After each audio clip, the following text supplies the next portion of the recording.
Hello, everybody. Kirk Spano, Shooter's Major Markets today. And here we have Shooter. How are you doing today?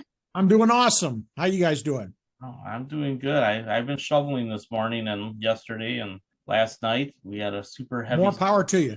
Yeah. Well, I'm done. I just buy the snowblower. I think we said that before. I bet you would, Mr. Walk out and buy a truck. All right. Yeah. So what's going on in the world? Let's talk about Bitcoin first instead of last. So there was some selling yesterday, and Scaramucci and a couple other people, and I said this before it happened, was that Bitcoin would roll over for a little while as money shifted from out of Grayscale Bitcoin Trust into the other ETFs. And It's like it's playing out. I'm guessing it's going to take less than a week for this to happen. Well, it was just overbought, bro. So, now, you got my Bitcoin screen? Yeah, I got that. So it looks like 40,000-ish, but if there's follow through a little more. Let me go into this a little bit because I got a lot of junk on here. Okay, so, we like these mounds. At least this is my thesis on Elliott Wave and how the patterns materialize. So, we always have this push, drive one, drive two. So we really have our drive three. So we have the potential of 100% retrace here, so it is a potential three drive, which takes us right back to the base. So we go back to the 2023 lows. That's the challenging look here. And one reason I'm coming in here is the count, has stepped lower. Now, this is the third time. I went from 43 to 42. Now I'm at 40. Now I'm bringing up my Bollinger Bands, and I'm like, man, we really are rolling over here on the lower third standard deviation on the bottom side here. That doesn't look done. That doesn't look to me like a little corrective leg like here. You see how we roll over a little bit, then continued, roll over a little bit, then continue. That's not the look we have here. We have a look like it's going to roll over. So, my bias is I'm going to sit on my hands until that 47.23 holds. So I would want a higher low off of that, on my daily, and, then I'll start skimming. That's my thought pattern there. Now, from, building a position size, I think the smart thesis is to, put your toe in the water here, maybe a starter position at 47.23, then plan on adding at 37, and then plan on adding at 34 until we get a breakout of that 50-day. Now, if it gets above that 50-day again after this breakdown, right, that's when it's going to continue to the upside. That's usually where you get your pushes. So that would be the theme that I would go with. So I was reading something that talked about how the financial industry is going to scale in here. Yep. And I think it's important that we understand how financial advisors work. I know a guy who is a financial advisor who could tell you how that system works. So you have your big brokerages that put out their model portfolios, and then you have your wirehouse guys, and then you have advisors like me. And it takes time, depending on whether or not you have a discretionary relationship or not, for those trades to get placed. And you're going to have a group of people who are like, look, it's got to have a retrace. We'll buy it in the 30s. You're going to have a group that's going to say, let's buy every dip. And then you're going to have a group, which is the biggest group, that will slowly come around over the next couple of years to adding some Bitcoin. And I think that area right around 40,000 is the buy the dip spot. If you can see, there was a step built in the middle and upper 30,000s where we were in that range for 3 months. And yep. I find it very hard to believe that we go below that. If it happens, it'll probably be not during regular market hours, right? You'll get some of that volatility overnight where you see those 4, 5, 6% moves in the middle of the night. And then by the next day, it's bounced back up. So now those addressing prices, that point real quick. So those prices where you have your price crosses at 39,000, I think that's probably the area, that 37 to 40 range is probably the area that holds. And if it goes below that for a hot minute overnight, there's probably nothing that most people can do about it. Mm-hmm. I think that ledge holds. However, I'm going to come back and say, I'm always back to my 50% back. If I get my 50% back, the overbought status is gone. Okay. We did not get that on this leg. So when we broke out, we went up. We did not back test it. We didn't get to the 23.6. We tagged it a little bit there, but we didn't get to the 3.82, and we surely didn't get the 50% back. So if we're going to break down, that'll be the number that I think we'll go to. Yes. Which is challenging because that's going to freak out a lot of the new people who've just come into Bitcoin who have bought up here because they're going to be buried. Now about what you mentioned with the commercials, you have to realize this all depends, I really think, whether this rally continues on BlackRock and Goldman Sachs. Now realize BlackRock has just started with the ETF. They really don't have the infrastructure in place to really go derivatives yet. And neither does GS. GS just started talking about their fees and becoming an intermediary for Bitcoin. That's going to take weeks for them to develop that if they just started to talk that idea. So I would think that we're in this challenging market for 6 to 10 weeks. I would think we build out sort of a flat here, maybe something around this range. And then once they get that financial structure, they both get that financial structure in place, then we really start seeing the volume come in. So there's an article on Bloomberg, and it's titled Bitcoin ETF fans see options trading approval as next hurdle. The filings look like they're going in next week. I would say that we probably have options trading on these ETFs by next month. Historically, it dumps when the options come in. So you get a pump when it first opens, and bam, you get a nice flush. But also, too, we're going to see a pump in the alts. Reason is because they're going after an XRP ETF, and they're going after an Ethereum ETF. So that's going to pump as well. And I'm, sort of stalking those right now to decide what I want to do with them. But I think we get a pump in both of those from that. Yeah, and for people out there, I want you to understand my thesis on Ethereum and all the other software as a service replacement blockchains. I don't think they have a lot of long-term value as investments. I think you'll want to invest in the companies that come out of it. I don't think you're going to see Ethereum or Chainlink or Ripple hold long-term value. I don't think that those are currency-like. I think that those are completely different animals than what Bitcoin is. And Bitcoin is going to compete with all of them anyway. That's already happening. So I'm sticking with Bitcoin almost exclusively.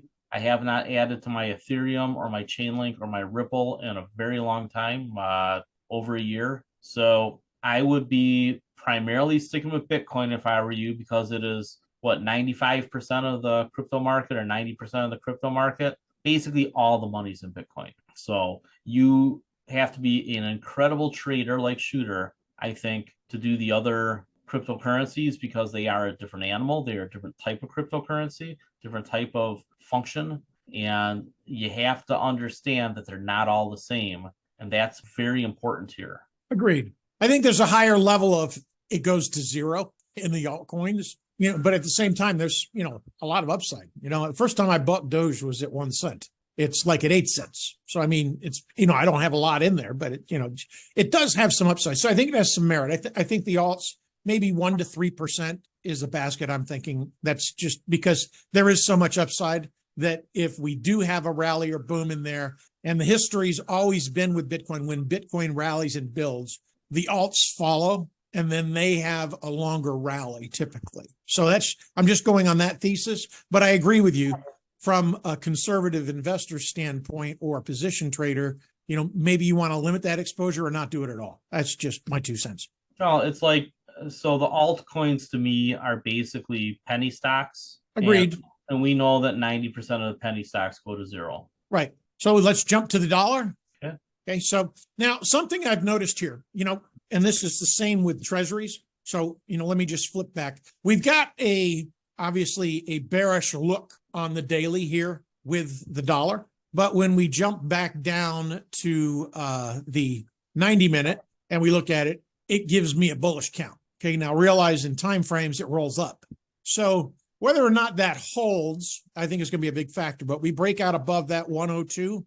I'm thinking we could have a directional change in the dollar is sort of my thought coming into this. So, we did have a confirmed high and a divergent high. So drive 1, drive 2. So would that be? That'd be a 3, and anytime we have a 3, we can always overshoot. So, but I just wanted to bring that to everyone's attention as I'm looking at the daily. I don't know that, I'm not really going, the short stop is at 104.39 for me. So, we got to break above that first, and then the back test needs to hold, for me to change my thesis on that. Yeah, well, I don't really care about the daily chart here. What does the weekly and monthly look like? Right, I'm not going to trade the dollar. I just want to know the general trend over the next year or two so that I know which way risk assets are going to go. Yeah, the trend is down here at this point. I mean, really, it's going to be difficult to break out of it, even if it, it could become a flat, maybe, do something like this, Which is what I've suggested. Yeah. I mean, I think that range, we realize this is our historic range between that 98 and that 103, and we didn't, it was a weak rally going into that. So, but we could break out here. I mean, because that is some total buyer exhaustion. Like if there's a bigger war. Yeah. I mean, and well, it's already occurring. Just now, whether or not I think the issue is whether or not we lose control of that region for a while. I don't know that we do though, but that's, so I'm still, my mindset, we're still here. Until we break above that 104, it's noise, but that 104 is going to be hard on indices. I mean, we're going to flush. So I would much rather it continue lower, because then that's going to push indices for a longer period of time and we can make some more money, versus being in this chop. So that's the concerning part. If the dollar is choppy, but generally headed down to the 90s somewhere, you're basically buying the dip on risk assets every correction, every 5 or 10% correction you're buying. We stay in the range. And with that, let me just transition to the SPY. Okay. Right now the S&P, from a weekly standpoint, we're looking for our primary wave 3 around 486. And then we get our primary wave 4 back around 467. And then we have a good bounce from there to 494 for our primary wave 5, which happens to be our cycle wave 3 top, about 494. And then we flush back about $50 down to our target 4 around 456, 57. So this is very rough on a position trade. So a year ago, maybe 9 months ago, we were talking about still the potential for the SP 500 to get into the middle 300s again. Would we see that on the monthly chart? So there's still that potential. Yeah, I just haven't readjusted my things yet. Well, you readjust your things. I mean, like every good baseball player does. Yeah. So, I mean, yeah, the range is 310.06 on the downside if we roll over. All right. Okay. So that would come with a strong dollar moment. Yep. I don't like what I'm seeing. I'll tell you that. I mean, because it's, with me, it's always, I want volume and I want flow and I want momentum. I want that FOMO coming in. Right. Because that's, ultimately what I trade. If I don't have the FOMO, it doesn't work. I mean, it's just like I took a shot at Tesla long this week and we didn't have the FOMO. I was out of it not 5 minutes later, a couple hours later, basically flat because it just never built. And then we turned around and flushed down to 220. But, looking at the NASDAQ, we're in this intermediate wave 1, maybe around 425, with a back test of maybe 416. It is much more bullish than the S&P. We are now seeing that flight to quality again. In other words, everybody's buying the moats, whether it be, Meta, Amazon, Amazon actually started to push, Nvidia even pushed, on the internals. So we're back to that magnificent 7 MO that we had before the holidays. Hey, folks, did you catch what he said a minute ago and what I was getting at? It really points at the two different directions that we come at things. So I look at the long-term picture, that 5 to 10 year window, and then to make my trades, I work towards the daily charts, right? So I start with the monthly charts, then the weekly charts, then the daily charts. Shooter works it the other way. Shooter is starting with those shorter term things because he's doing shorter term trades and he works into the longer term. So he works from shorter term to longer term. I work from longer term to shorter term. And those position trades that last from a few quarters to a few years, we meet in the middle on. And I'll tell you, if you've been paying attention to the trades that we've been doing, not the swing trades, but the position trades, right? The things that we've been saying, buy here, and then hold for a while. Man, have they done well? I mean, the Bitcoin is obviously it more than doubled in a year for us. But, we came at that from different directions and we got to the same place. So that's the power of looking at it from two different directions, I think. I'm starting with fundamentals and long term. He's starting with, hey, this is what the short-term trade is and how we can build from it. Well, I build from that stacking ratio that happens in Elliott Wave. I mean, right. Quite often I do start with a monthly chart, though. I clean blank monthly chart. I get the basic format of the trend there. And then I do step right down to maybe the 90-minute look at it and then step back up. So I sort of do a little different format. So, once we get this push, I mean, that's going to be a nice little push. We get a breakout here, we're going to, once we back test to that 416, that should be a launching pad. So, I think we see a lot of money going into the Magnificent Seven, which is one reason I'm spending quite a little bit of time on them and, just trying to keep everybody aware where they are, because those that run are going to run.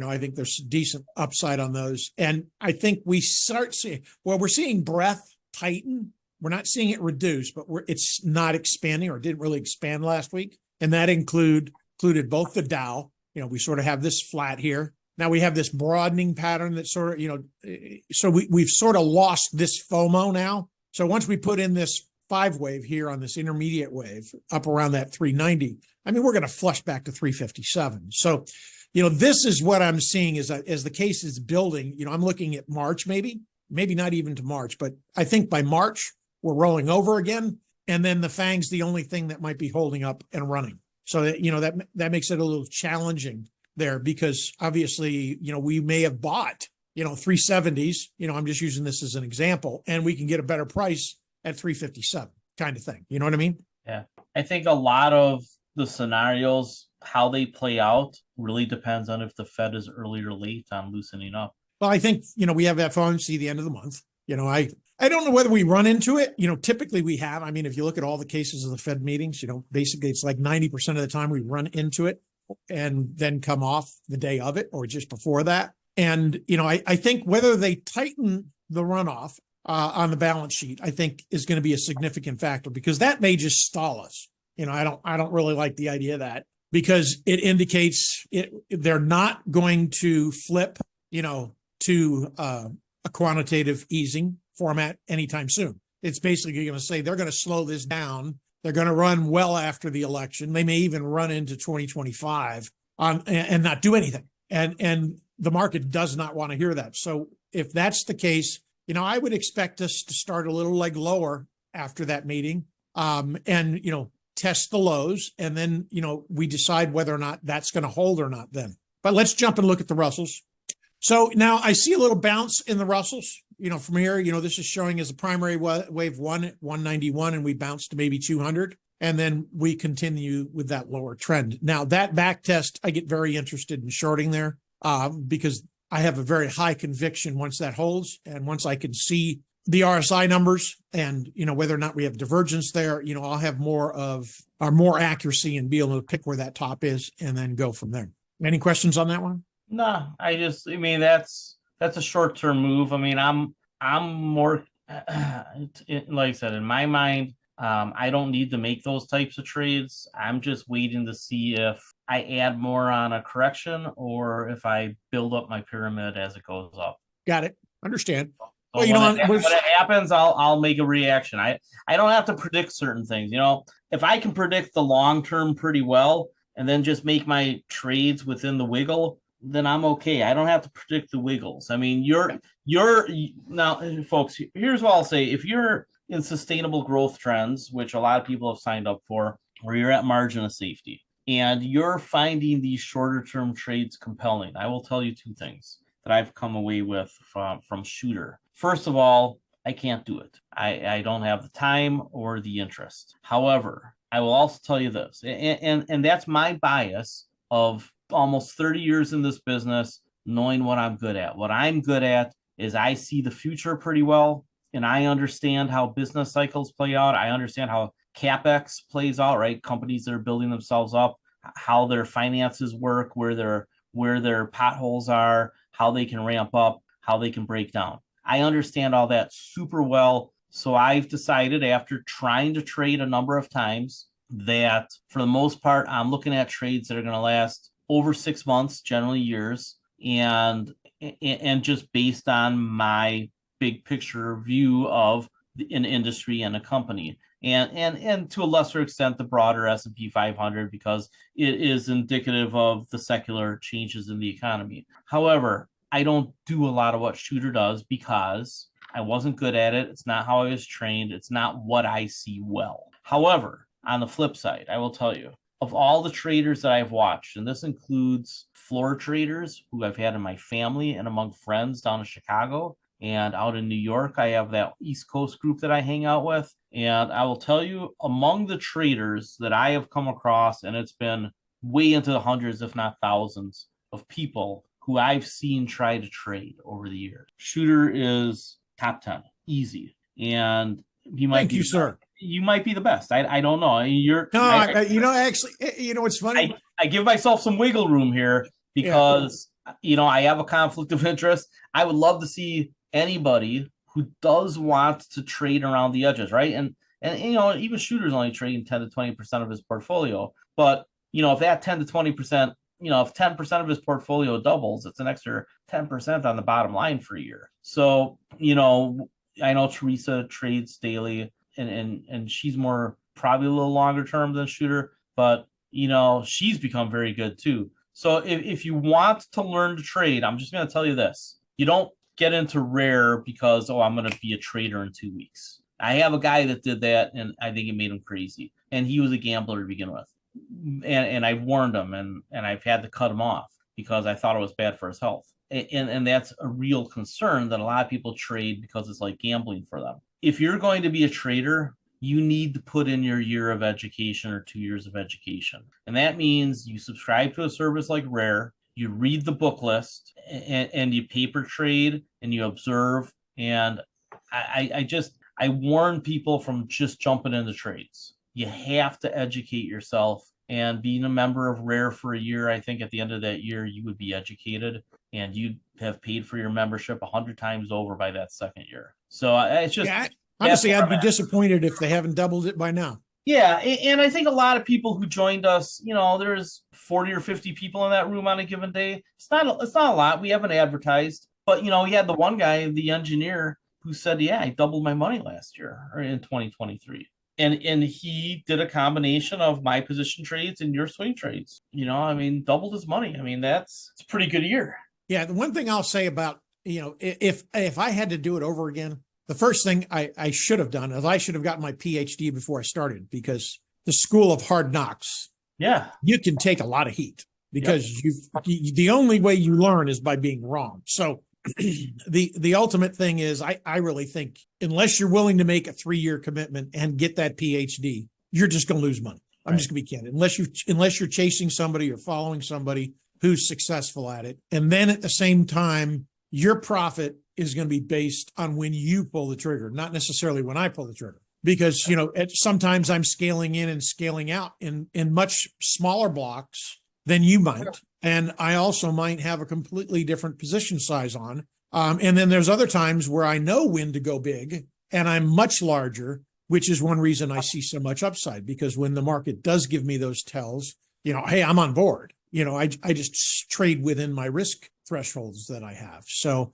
that's just my 2 cents on really AKA day trading or even swing trading, because really swing trading falls into 4 blocks for me. It's like, hey, you got the weekly trade, you got the monthly trade, and then you have the quarterly trade as far as swing trades. And I really don't think it goes beyond that quarter, but really it's the time frame you're buying the options or not, kind of thing. Right. And 2 things there. Yeah, Shooter just alluded to what he does, that he's making a lot of small trades. So do I. So when I scale into something or scale out of something, I'm not writing a note every single time I make a tiny trade. I'm just kind of telling you here, I started doing something. You don't have time. Yeah. Really, you'd be spending all your time texting and not watching what you need to be watching, kind of thing.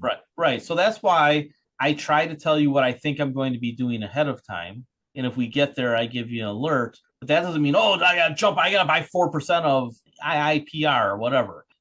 Start scaling in and spend some time and learn the company, and lots of little trades. You have to develop yourself to do it. And if we are really trying to hose you and sell you on something, we would just say, hey, you come trade with us, you're going to make a lot of money. Oh my God, you're going to get rich really fast. It's not how it works. It's just not how it works. Anybody who tries to tell you that or tries to imply that with their sales pitch, they're zucking lying to you. They're just trying to get your money, and it ain't going to work. So, take the time to get educated. I think it takes a year or 2 to get educated. Basically, you'll be really educated after a couple market cycles, and that could be 6, 7, 8 years. However, during that time, your profitability just keeps building. And that's what you're trying to do, is just keep becoming more excellent, knowing that you'll never be perfect, but understanding on the front end, you got a lot of learning to do. It's knowing when you're wrong and then pulling the trigger then and getting the heck out. I honestly, I think that's your success in, from a swing trade standpoint. If, that's one thing. It's very hard to sell when you've lost a little money. But, I'll say this, about 30% of my profits are quick, fast gains that, in other words, it starts working right away. And then capping my losses is another factor. I started focusing in 2021 on trying to cap my losses to 25% of my gains. So I spent a lot of time focusing on that box. And really, that's why I cut and run. When it's not going in, I have a set point where, hey, I might be wrong here. I'm at 50% first. So I've taken half off. I wait and see if I get another bottom, count changes, whatever. I need some technical tool to stay in it or put the other 50% back on. So, because a lot of times that range, it's choppy. So, that is very challenging, especially when you don't have a FOMO or a breakout moment. Breakouts are real easy to trade, but the fact is you're only right 60% of the time. Elliott Wave for me is accurate 75 plus, as long as I'm watching it. The challenge when you have 20 trades open is watching 20 trades live if you're on that short of a time frame. It's much easier to trade the weekly or the quarterly on that thesis, but at the same time, your gains aren't going to be extreme because you've paid so much for that premium. You make a heck of a lot more money, and I'll just use Tesla as an example, buying the weekly calls versus buying the quarterly calls, because those quarterly calls are going to cost you 3 times as much cash to buy them. So you have more risk on the table when you're wrong, and you've also limited your upside. So your selection of strike and position is, I think it's critical. And then the next thing is, of course, managing those losses so you're out. When you hold something to 50% or you hold something to 25%, God, that's just killing your profits that you made on the other end. Yeah. So what Shooter is basically telling you is you have to have rules. And in the late 1990s, I'm going to give you a history lesson here. In the late 1990s, I realized when one of my supervisors said to me in 1999, because I was selling, he says, "Kirk, it's different this time." And I had already read something that had said those are the most dangerous words in investing. And when he said it out loud to me, I had a come to God moment. And so I was like, okay, I have to learn more, because these guys that are my securities industry regulators and supervisors, they really don't know shit, right? They know the rules. They know how to collect their cut. So I started learning a lot of technical analysis in 1999. And it was very clear to me by the end of the year that we were in the last hurrah. And I had been trimming all year in 1999 because I had heard an interview from Jim Rogers at the end of 1998 when he announced his trip around the world, where he said, look, everything's overvalued, it's going to crash. And they laughed at him, right? Him and his little bow tie, Jim Rogers, on CNBC with Joe Kernan and David Faber way back when. And they laughed at him. And he just sat there with a little smile on his face, a guy who had become a 37-year-old billionaire trading with George Soros. He knew something about trading. I'd love to have done that. Yeah. So, I got a lot to say about how incredible George Soros has been. And even though, the right vilifies him for being a global freedom fighter. But, so I learned a lot of technical analysis in 1999. That's when I started. By 2004, I was a full-on quant, because I realized, and again, this is hints from other people, things that I read, seminars I went to, that supply and demand for everything, and this resonated with me because I was an economics student, right? I don't tell you at the start of every one of my articles how smart I am, right? I don't tell you that I was one class away from a triple major and, all this other stuff that I did with banks early in my career. So, like certain authors do. And I learned that supply and demand for anything, it just rules price. There's variable time lags on when a market sentiment picks up or when it breaks down, but it all comes from liquidity and supply and demand.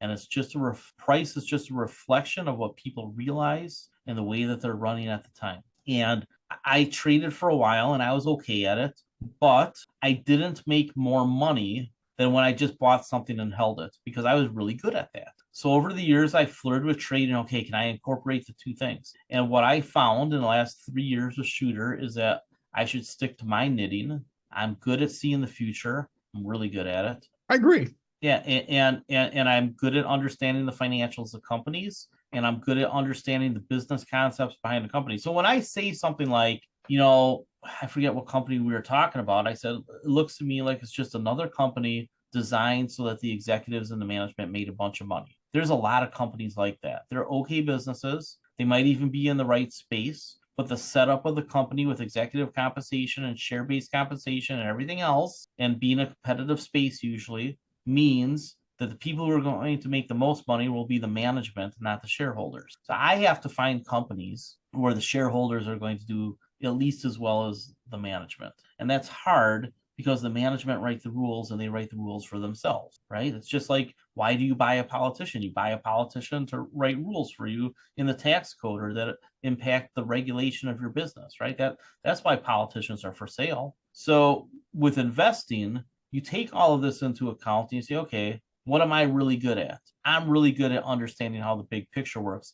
I can manage 20 or 30 positions because you've got the time. I've got the time, right? I don't need to make a trade today. Now, Shooter's managing 20 or 30 systems, and you've seen his screen setup. He's got so much invested in technology. So even if you do trade, this is one of the things that I learned. Pick out a basket, a single-digit number of things that you're going to follow really well, and know those trades inside and out. And you follow SPY and your 4 favorite stocks and Bitcoin. I mean, it's something like that. That's the basket that most traders should follow. Is 5, 6, 7, 8, 9 things, and just do those trades over and over and over again, because at any given time, 1 or 2 or 3 of them are available. And if you do that, you're going to do great. And if you need to put something else into that basket, Shooter's going to throw you an idea and say, hey, maybe put this one into your basket of ideas. This is what I'm doing. So, trading is not, short-term trading is not for 80 to 90% of people. For the 10 to 20% of you who have time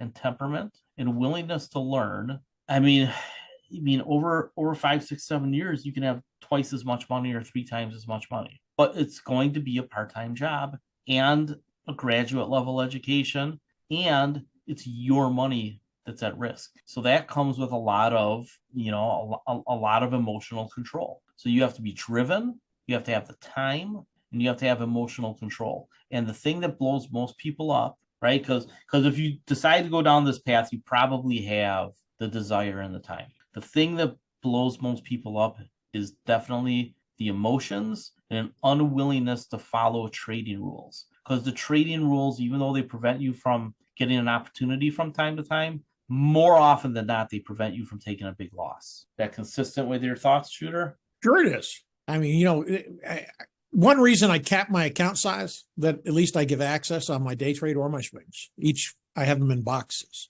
is because that's my maximum loss, and in my career, I've blown up 3, 4 accounts. I mean, where I've gone to zero because I took stupid trades when, and that's one of the reasons I use that account size, because that it takes you forever. It takes you quarters to recover from a big loss like that. So I'd rather do basically my goal is 3 to 5% a day is what my goal is on a block, on a chunk of my assets, and just compound that sucker. That's the game for me. I mean, that's really my primary focus. And, my counts in Elliott Wave, have drifted. I've gone where I was doing longer term swing trades. I was trading commodities. I traded oil, And, I've come back where I like the FOMO stocks, mostly because I enjoy it. I really like, where I click the button at 9:01 in the morning and, by 9:07, I've made $2,000. I like that. I mean, it just, it's real quick for me. And then there are days I do better than that. And there are days I do worse. There are days I take losses too, because I was on the wrong side of it. But, ultimately, I think it's what, there's so many ways to skin the cat. It's what you're comfortable with and what works for you, just like you said. I mean, I really think you're great at what you do. I mean, really. And, you've picked out some great names in the 3 years I've been around, and, I've watched you do it. And, that is something that develops over time. You don't get that in 15 minutes or a couple of hours in a class, which is one reason I'm not doing a class right now, because I don't know that I can do it justice, is really my thought. Because as it is now, I spend an awful lot of my free time on fundamental trends. And actually, I spend about 3 times as much time on fundamental trends than my own work. But at the same time, I also feel committed to everybody that's out there. I want to make sure you have the best results you can get, including you, Kirk. I mean, that's more of my heart's at, Oh. I'm doing this because I love it, kind of thing. So, but let's take a look at treasuries, and, we'll save the education stuff for the next time, huh?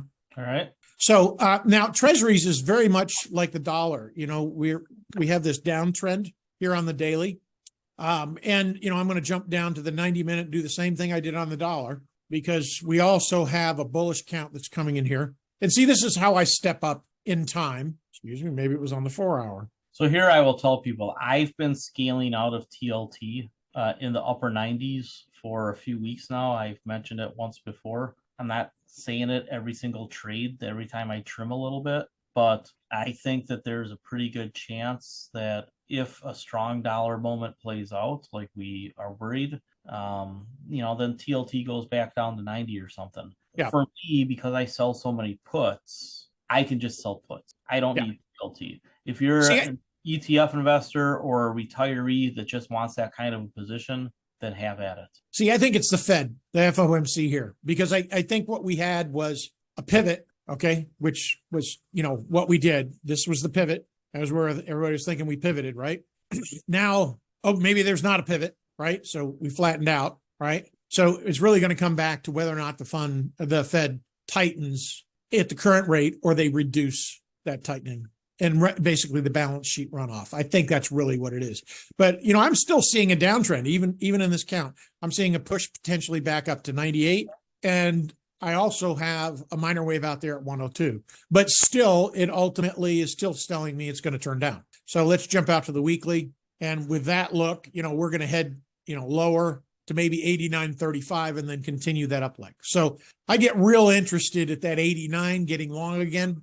Because again, it's back to my basic rules. I want a back test. I want a back test. I want a back test. I want 50%. If it gives me my 50% back, now I have the conviction to get into something. That's my 2 cents. Right. So most of the money made in TLT is done with option trading. So when Bill Ackman made his big trades in TLT, he used options, and that's how you make big money, because you see that the range is pretty narrow. Now, if you're a retiree, you're obviously not trading options. But the reason why you'd have some TLT is because they're going to cut interest rates. You're not trading a lot anyway. You don't care about these little wiggles in the short term. You just know that probably TLT is going up to 120-ish, and then maybe it even jumps higher if interest rates go back to zero. But at around 120-ish, I think the retiree closes the position, right? Because then it becomes a little bit more speculative. But I do think, and you don't care that it goes down to 90 in the short term. Yeah. So, or you can just cost average into common and sell some cash secured puts for the difference, and then take your profit from those cash secured puts and roll it into common. But if if you know how to sell cash secured puts and are doing it, skip TLT. There's all kinds of better stocks to do it with. Higher premiums, bigger. Well, I mean, from the point of building a position in TLT. Right. So, but if most people already have their TLT position with us. So if you don't have a position, you want to sell some puts, go ahead. If you have a position, I'm just saying, and you can ignore the little drawdown, knowing that when interest rate cuts come, it's probably going to 120-ish. That's your trade as a retiree. Your trade as a retiree is you bought it in the 90s and 80s, and you're going to sell it around 120 when the when the interest rate cuts come. And in between, you don't care. So that's that group. If you're brand new and you're like, I kind of would like to get into this, but it's a little breathy right now, sell the puts like Shooter suggested, and then see if we get some. And I think it's going to be the Fed meeting. The Fed meeting is going to tell us what's coming, and then you react accordingly. So I will just say the Fed meeting.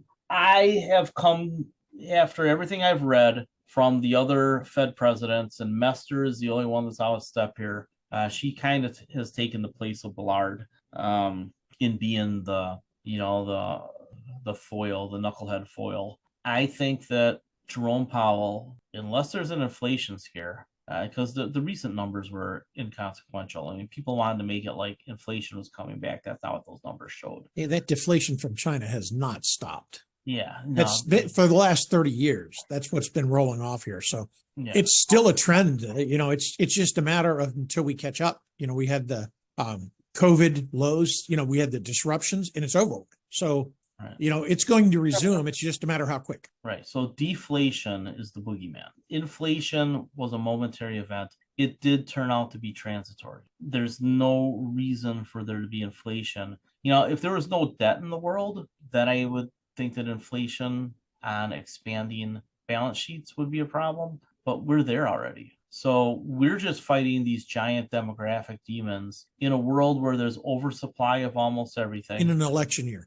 Yeah, and I'm just talking longer term, but inflation is just not the boogeyman. It's not. It's been gone for a generation and it ain't coming back. I don't know when it's coming back. We're going to get these episodes of inflation, but it's not a secular trend. It's a cyclical event that is counter secular, and we're done with it. So I think the Fed knows that. I think Janet Yellen knows that. I think Austin Goolsbee knows that. These are, all the people making these decisions. I think that Chairman Powell, remember, I've been categorizing him as mean Jay Powell or nice Jay Powell. I think he's going to be nice Jay Powell. I think he's going to talk about reducing quantitative tightening. I think he's going to say it's clear to us that interest rates are going to come down at some point. And I think he's going to mention the banks. And that is your tell. If he says a word about the banks, and Janet Yellen already has, but if Powell says a word about the banks,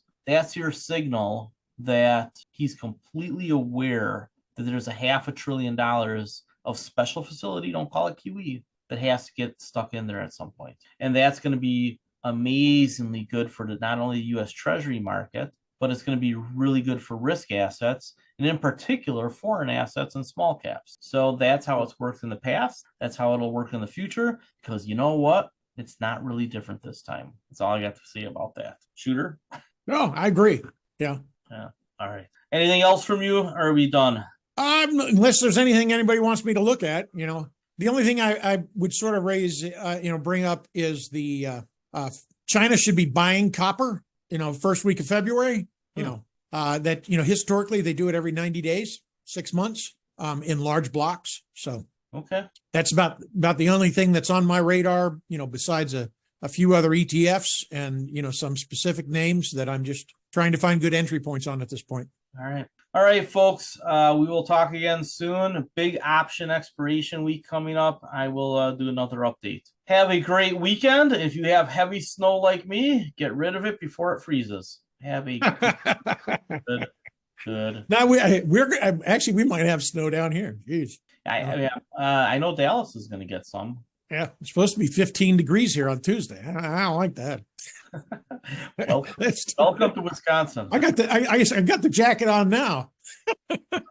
Welcome to Wisconsin. All right. Until next time, folks. Everybody have a great week. Take care. Happy playoff football. All right.